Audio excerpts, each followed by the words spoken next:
यति मेहनत त गर्नै पर्दैन, तर मैले युजुअली चाहिँ यसरी नै पकाउँछु कि यो चाउचाउ। तपाईहरूले चाहिँ कसरी पकाउनुहुन्छ? मैले चाहिँ आज आफ्नो रेसिपी सेयर गरेको छु है त। भेजिटेबलमा त जे पनि राख्दा हुन्छ हैन। मैले चाहिँ आज बन्दा, गाजर र यो हरियो केराउ मात्रै राखेको छु। एकातिर फ्राई गर्नको लागि प्यान पनि बसाइसकेँ, अर्कोतिर चाहिँ उमाल्नको लागि पानी पनि बसाइराखेको छु मैले। थोरै तेल राखेर अनि जिरा फुराइदिएँ, अनि प्याज पनि फ्राई गर्दैछु एकातिर, अर्कोतिर चाहिँ पानी पनि उम्लिँदैछ है। अनि त्यसमा चाहिँ मैले यो 3वटा चाउचाउ चाहिँ राख्छु, अनि मजाले यो बोइल हुन्छ कि एकैछिनमा नै हुन्छ है।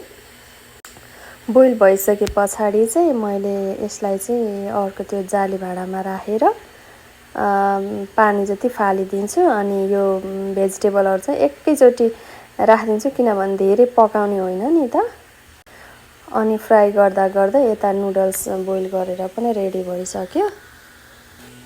भेजिटेबलहरू यतिको गरिसके पछाडि चाहिँ माथिबाट यो नुडल्स पनि पानी तारेर राखिदिने, अनि फेरि त्यसलाई पनि चलाउने, मिक्स गर्ने हैन।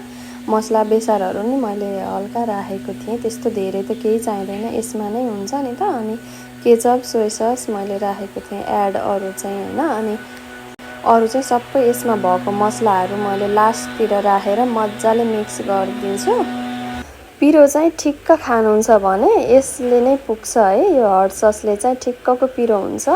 अलि धेरै खान्छु भने चाहिँ एड गर्दा पनि भयो। हेर्नुस् त एकैछिनमा मेरो नुडल्स पनि रेडी भइसक्यो। हेर्दा खाउँ खाउँ लागेको छैन त।